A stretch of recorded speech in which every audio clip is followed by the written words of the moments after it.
Oke, selamat pagi. Pada video kali ini saya akan mengajarkan tentang trigonometri kelas 10 matematika wajib. Langsung saja. Apa itu trigonometri?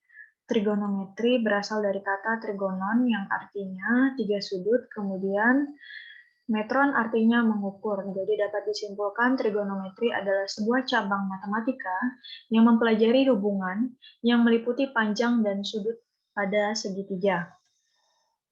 Nah, ini derajat dan radian. Kita akan mempelajari tentang derajat dan radian sebelum lebih dalam kita mempelajari tentang trigonometri, karena ini akan digunakan dalam trigonometri nanti. Nah, ini adalah derajat, jadi dari sini ke sini adalah 90 derajat, dari sini ke sini 180 derajat, kemudian dari sini ke sini 270 derajat, kemudian satu lingkaran penuh ini bernilai 360 derajat. Nah, bagaimana kalau kita menentukan 1/4 putarannya? Untuk menentukan 1/4 putarannya, 1/4 ini kita langsung saja kalikan 360. Jadi 1/4 dikali 360 derajat, nilainya adalah 90 derajat. Bagaimana kalau setengah lingkaran atau 1/2? 1/2 kita kalikan 360. Jadi nilainya adalah 180. Kemudian ini juga sama, satu putarannya adalah 360.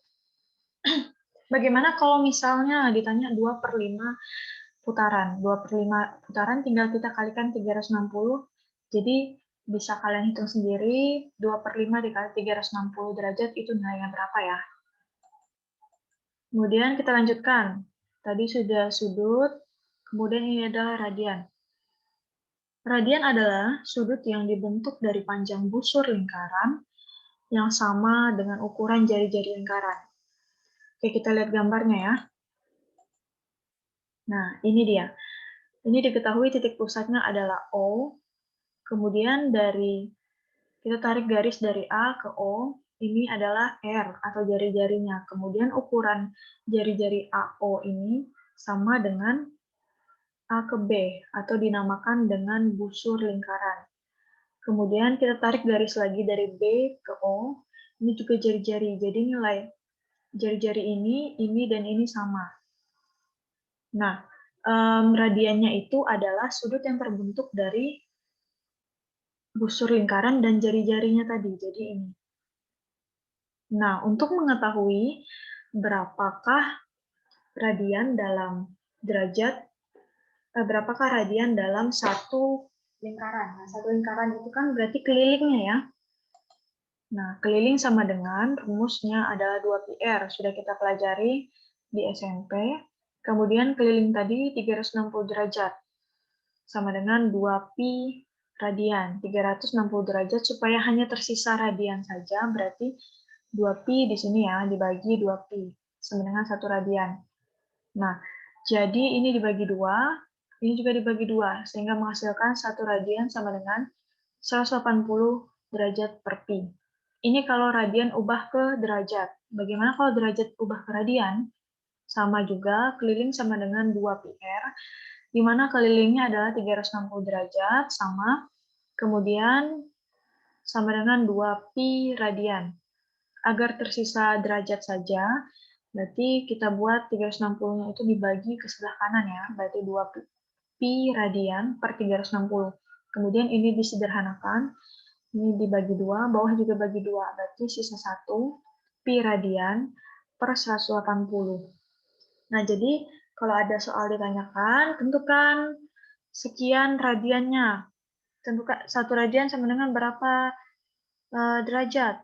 Tinggal kita kalikan ini, kemudian misalnya 5 derajat. 360 derajat sama dengan berapa radian? Kita kalikan ini. Jadi kita langsung saja ke contoh soalnya. Nah ini 120 derajat katanya ubah ke radian. Nah kalau diubah ke radian berarti dikali pi radian per 180. Jadi ini 0 habis, 0 bagi 0 habis, jadi 12/18. Disederhanakan jadi 2/3 pi radian. Nah kalau misalnya ada yang bingung, kenapa bisa langsung 2/3? Silakan kalian coba coret-coret sendiri apakah benar hasilnya 2/3. Kemudian contoh nomor 2, 300 derajat sama ya, diubah ke radian. Berarti kita kalikan juga. Pi radian per 180.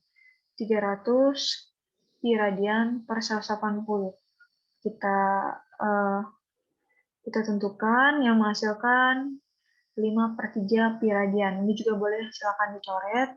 Apakah benar hasil 5/3 pi radian? Kemudian contoh soal nomor 3, 2/3 pi radian. Nah, ini kan radian dia, diubah ke derajat. Kalau ini tadi derajat ubah ke radian. Nah, berarti 2/3 pi kali 1 radian 180 derajat per pi. Sama dengan nilainya adalah 120 derajat. Kenapa bisa 120 derajat? 2 kali 180 derajat dibagi 3. Pi-nya habis ya. Nah, akan menghasilkan 120 derajat. Contoh soal nomor 4. Ini sama kayak yang di atas, nomor 3. Radian ubah ke derajat. Berarti 1/4 pi radian sama dengan berapa derajat? 1/4 pi dikali 180 derajat per pi. Hasilnya sama dengan 45 derajat. Nah, saya harapkan kalian memahaminya. Untuk mengetahui kalian paham atau tidak, saya memberikan 2 contoh soal di slide berikutnya. Jika kalian tidak paham, silakan tanyakan. Nah, ini nomor 1, 170 derajat diubah ke radian. Bisa kalian lihat contoh pada slide sebelumnya ya. Kemudian nomor 2, 5/4 pi radian. Ini ubah ke derajat, berarti derajat ke radian, yang ini radian ke derajat. Oke, sekian video saya sampaikan. Saya ucapkan selamat pagi untuk kita semua.